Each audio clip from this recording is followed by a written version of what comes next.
Welcome to Firefighter Hero Stories. Subscribe now for incredible tales of courage and heroism from the world of firefighting. Don't miss out. It was just another ordinary morning, or at least it seemed like it at first. I woke up to the sound of my alarm ringing at 6:30 am, the kind of sound that makes you question why you chose this job in the first place. But I didn't mind.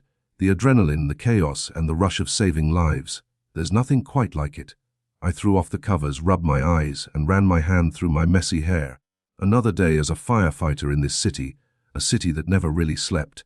I walked to the kitchen, grabbed a cup of coffee, and stared out the window as the first light of the day crept over the skyline. I was already feeling something different. You know how sometimes you get that feeling in your gut that today's going to be no ordinary day. I couldn't quite put my finger on it, but there was an energy in the air that felt wrong somehow.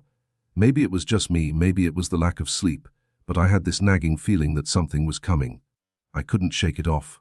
By the time I finished my coffee, I was getting dressed in my gear, pulling on my fire-resistant pants and jacket, making sure everything was in place. The boots were a little tight as usual, and the gloves, no matter how many times I washed them, always felt a little stiff, but you get used to it. The small discomforts fade when you're doing something that matters. I was on my way out the door when the radio crackled to life. My heart skipped a beat, not because of the usual anticipation, but because there was something in the dispatcher's voice, a level of urgency, a kind of sharpness that felt out of place for this time of morning. Engine 35, we've got a working fire at 1324 Oak Street. Reports of people trapped inside. Multiple units en route, please respond immediately. I froze. Oak Street was about 10 minutes away, not too far. But what really got me was the mention of people trapped. People don't get trapped in fires unless it's bad. And when the dispatcher adds that phrase, you know it's serious. I grabbed my helmet, my gloves, and dashed out the door. I've been to plenty of fires before, big ones, small ones, the kind that just makes you wonder how people can be so careless with something as dangerous as fire. But this one, something about it felt off from the very start. As I climbed into the truck, the sirens blaring, the world outside blurred into streaks of lights and colors. I could feel the heat in my chest, the tightness in my lungs as we sped through the streets. The closer we got, the more that gut feeling came back. This was going to be different. When we pulled up to the house, the sight that greeted us was one that you don't forget. Smoke billowed from every window, thick and dark. The flames were already licking at the roof, casting an orange glow in the dim morning light. Neighbors were standing in their yards, some of them in their pajamas, all watching helplessly. There was nothing they could do. But we could. "Let's go," Captain Mason shouted as he jumped out of the truck, his voice calm but sharp. We all followed suit, grabbing hoses, making sure our air tanks were secure. I could feel the weight of the equipment pulling at my shoulders, but there was no time to think about that. Not now. As we approached the house, the heat hit me like a punch to the chest. The front door was fully engulfed in flames, but there was no time to waste. I pushed through the front line, the hose in my hand, spraying water into the flames, trying to carve out a path to get inside. The heat was unbearable, the smoke thick enough to make it feel like you were breathing in ash. "Move, move, move." Captain Mason's voice rang through the chaos as we made our way toward the door. I could barely hear the crackle of the fire over the roar of the truck sirens, but I was focused. My boots hit the ground, and I knew there were people inside. It wasn't just smoke I was smelling, it was fear.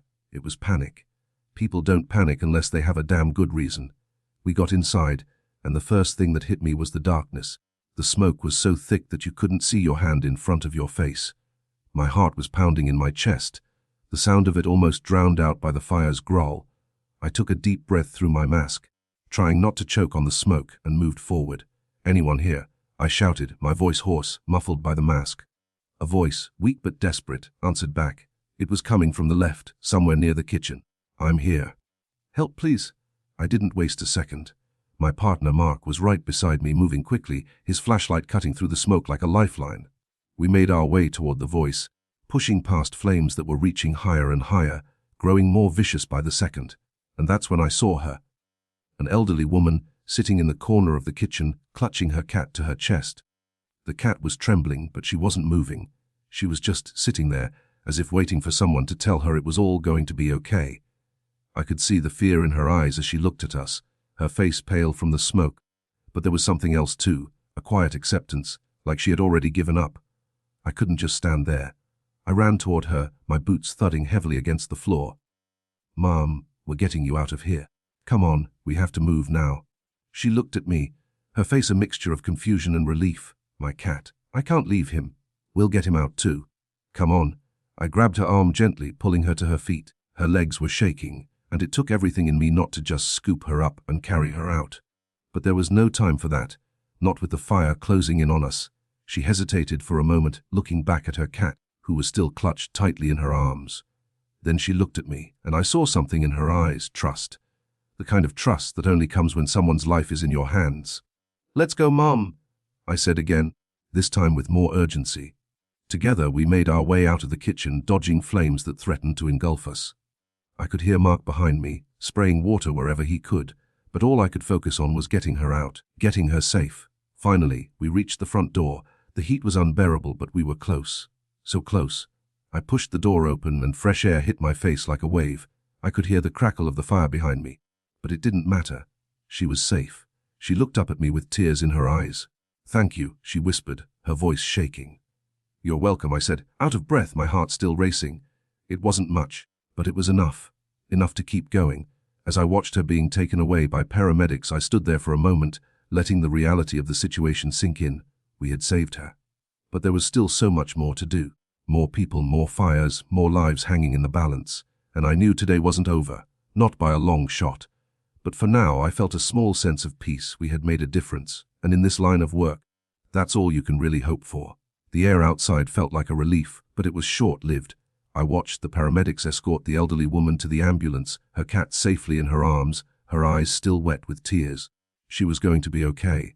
That was the one bright spot in all of this, and I held on to that for a moment longer before my attention shifted back to the house. The flames were still raging inside. We'd managed to get the woman out, but there were more people inside. I could feel it. I could hear it in the radio calls coming from dispatch. More units were on their way, but the fire was spreading faster than anyone expected. "We've got more victims inside." "Captain," I said, my voice hoarse from the smoke. "We need to move fast." Captain Mason, always calm under pressure, nodded. "Let's go, team. We're not done yet." I grabbed my axe, checked my air tank one last time, and followed the crew back toward the front door. As we made our way back into the house, the heat hit me like a punch in the face, stronger than before. The fire was getting more violent, crawling up the walls and licking at the ceiling. But we had to push through. We had to get everyone out. Inside, the smoke was so thick it felt like you were walking through a fog. The beams of our flashlights barely cut through the darkness. Every step I took felt like I was walking on a tightrope, and I could feel my heart racing in my chest. Not out of fear, but out of instinct. You learn to trust your instincts in this job, or it'll get you killed. "Move it. Stay low," Captain Mason called out, leading the way with a fire hose in his hands, dousing the flames as we made our way further into the house. The temperature was unbearable. I could feel the heat searing through my gloves, my boots, every inch of exposed skin. The fire was everywhere now, moving with a kind of relentless fury that was impossible to ignore. It didn't care about us, about the people we were trying to save. It only cared about consuming everything in its path. And yet we kept going. Step after step. "Hello, anyone in here?" I called, my voice echoing in the dark, thick smoke. Then, a faint cry. I stopped in my tracks. It was a child's voice coming from the far side of the house. "I'm here. Help me," the voice shouted, high-pitched and frantic. Without hesitation, I pushed forward, signaling to Mark to follow me. The fire was hot and fierce, but we had no time to waste. As we moved deeper into the house, I could hear the child more clearly, crying out in fear, each word a plea for help. I found the doorway to a small bedroom, and that's when I saw him. A young boy, probably no older than 7, sitting on the floor next to his bed, tears streaming down his face. He was trying to cover his mouth with his hands, but the smoke had already started to choke him, his small body trembling in fear. I could feel my heart breaking in that instant. He looked so small, so helpless, and the fire was coming closer. The heat was so intense now that I could feel it searing the hairs on my arms, but I didn't hesitate.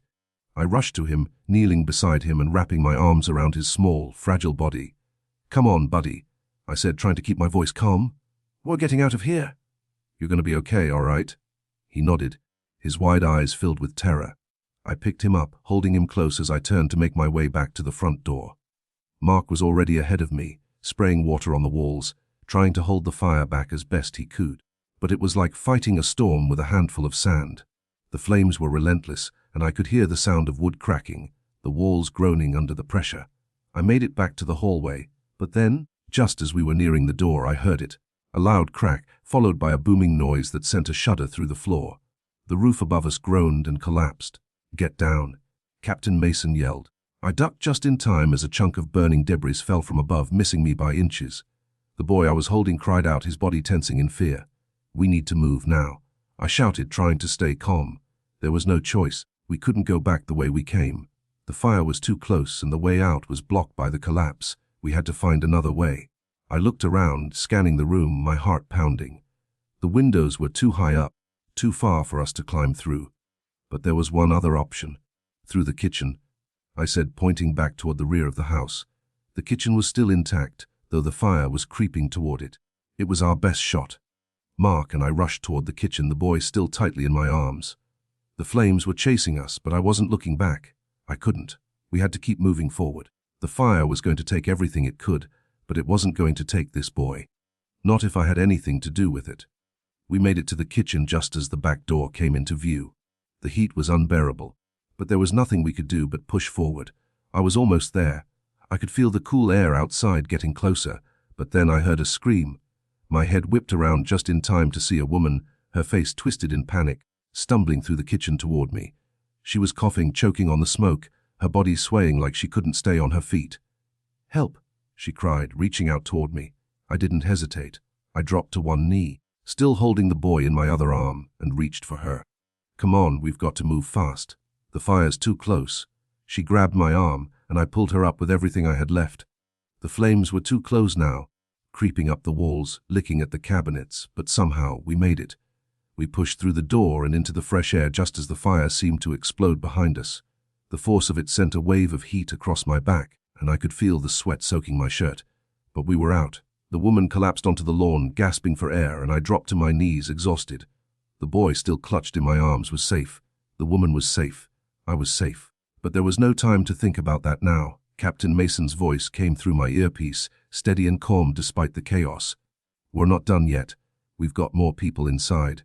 I looked at the woman, who was already being attended to by paramedics, and then I looked at the fire still raging behind me. It wasn't over yet. The fire was far from over. I could still hear the roar of the flames, their crackling a constant reminder that we were still in the thick of it.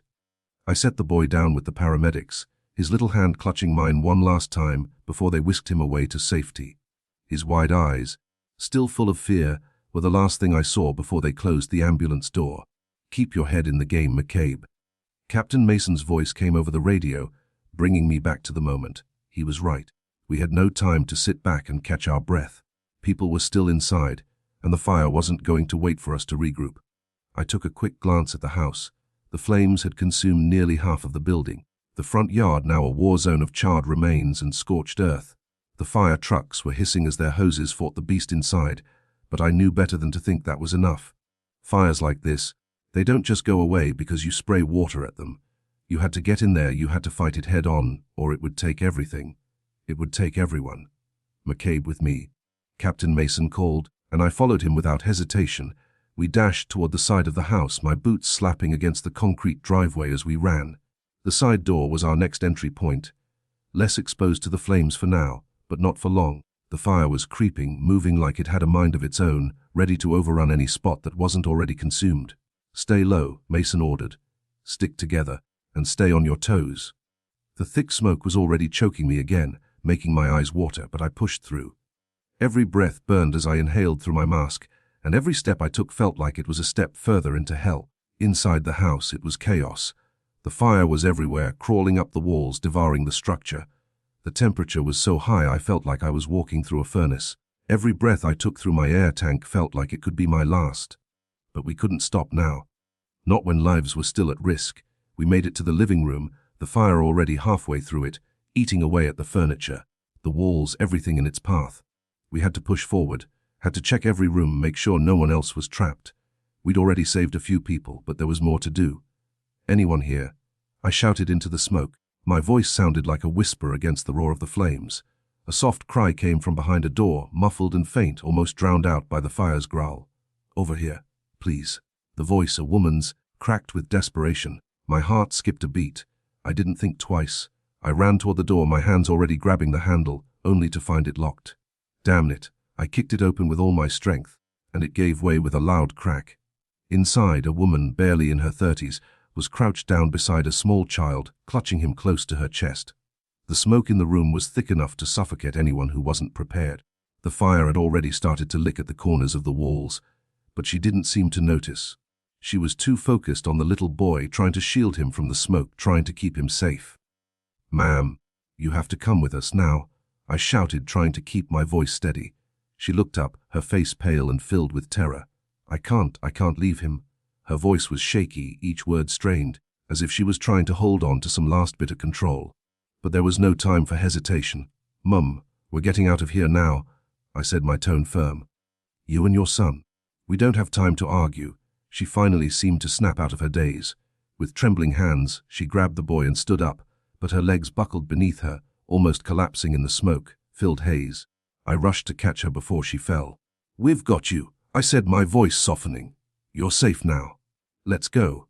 I helped her steady herself, then turned to lead her back toward the front door, my mind racing with every step. We couldn't go back the way we'd come. The fire had already overtaken that part of the house. I motioned for Captain Mason, who was right behind me. "Back door. Move," I yelled. We fought our way through the smoke, the woman and child stumbling along behind us, barely able to keep up. I could hear the fire crackling, feel it inching closer, almost as if it were alive and hungry. But we made it, inch by inch, pushing forward as the house groaned and rattled around us. Finally, we reached the back door. It was clear, just a few more steps and we'd be out. But as I turned to push the door open, I saw something that made my heart stop. A man covered in soot and coughing violently was stumbling toward us. He was disoriented, his eyes wide and filled with fear. "Help, please." His voice was barely a whisper. Without hesitation, I moved toward him, my arm outstretched to catch him before he collapsed.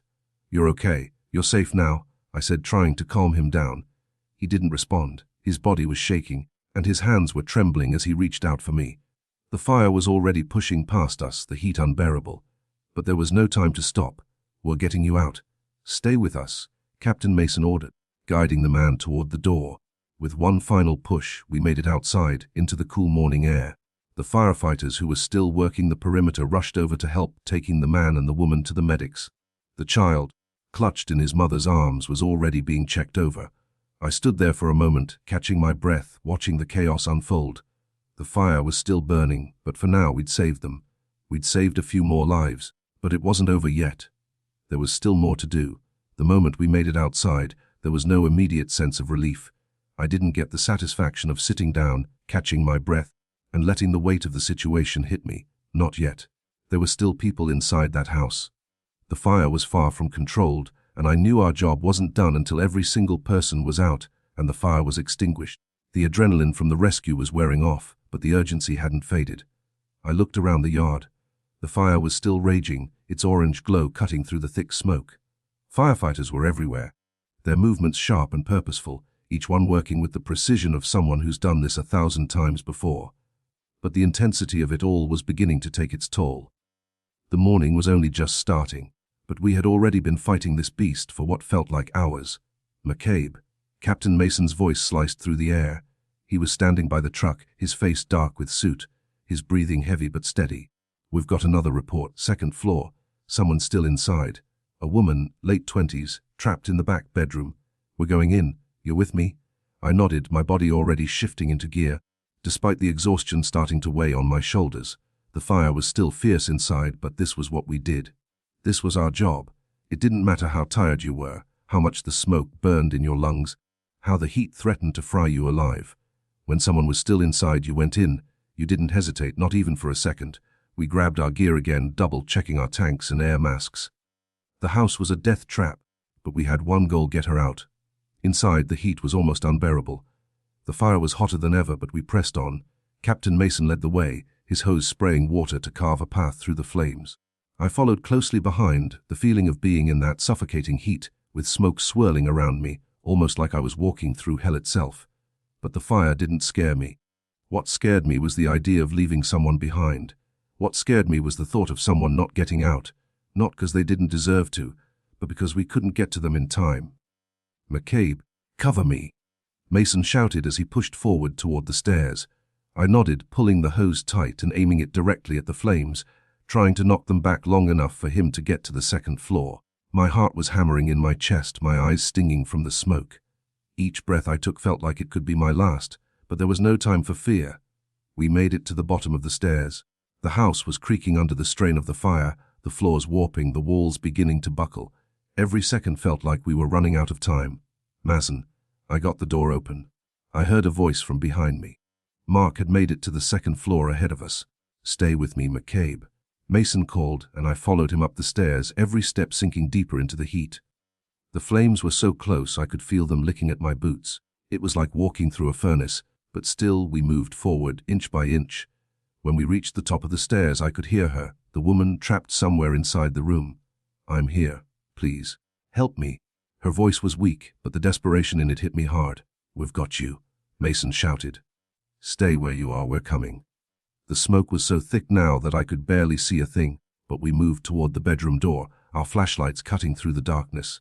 I could feel the heat getting stronger, the fire closing in around us. Every second mattered. The seconds felt like minutes, the minutes like hours. "On three," Mason said, his voice calm but urgent. 1, 2, 3. We busted through the bedroom door, the fire a ferocious wave that tried to push us back. But we weren't going to stop. We weren't going to fail. The woman was there, collapsed on the floor, coughing violently. The room was filled with smoke, the air almost unbearable to breathe. She was struggling, but when she saw us, her face filled with something I couldn't quite place. Relief, fear, exhaustion. "Don't worry, we're getting you out," Mason said, pulling her up. She was shaking, almost incoherent, but somehow we got her to her feet. I grabbed her other arm, trying to keep her steady as we turned back toward the door. The fire was creeping closer, inching toward us like a living thing. The flames were behind us now, but we kept moving, the heat pushing at our backs like it was trying to drag us into the inferno. We made it back down the stairs, and that's when I felt it. The floor beneath my feet groaning, cracking, threatening to give way. It wasn't safe anymore. We had to get out, and fast. "Move, move." Mason yelled as the house began to shake, the ceiling cracking and groaning. We pushed through the living room, the front door finally in sight. I could see the daylight outside, the fresh air waiting for us like a lifeline, but the flames were closing in.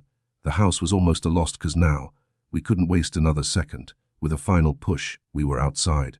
The woman collapsed into the arms of the waiting medics, gasping for air as they helped her away from the fire. I dropped to my knees, my body finally giving in to the exhaustion I'd been holding back. My heart was still pounding, but it was quieter now, slower. The fire was still raging behind me, but for now we had done it. We'd saved her. We'd saved everyone we could. I sat there for a few minutes, catching my breath, trying to process everything that had happened. The smoke was thick, the air still hot with the remnants of the fire, but there was no denying the truth. We had done our job. We had saved lives. It wasn't about the accolades or the praise. It wasn't about the thank yous from people who didn't know what it was really like to run into the flames. It was about this moment, the moment when you knew that, for a few precious minutes, you had made the difference between life and death. But I knew something else too. The fire would always come. There would always be another one, another house, another person in need of saving. And when that happened, we'd be there. We'd be ready. As I watched the fire trucks and ambulances start to pull away, I took a deep breath. There was still so much to do, so many people who needed help, so much more to learn. But for now, in the quiet aftermath of the storm, I let myself rest, just for a moment. Tomorrow would come, and we'd be ready for whatever it brought. The end.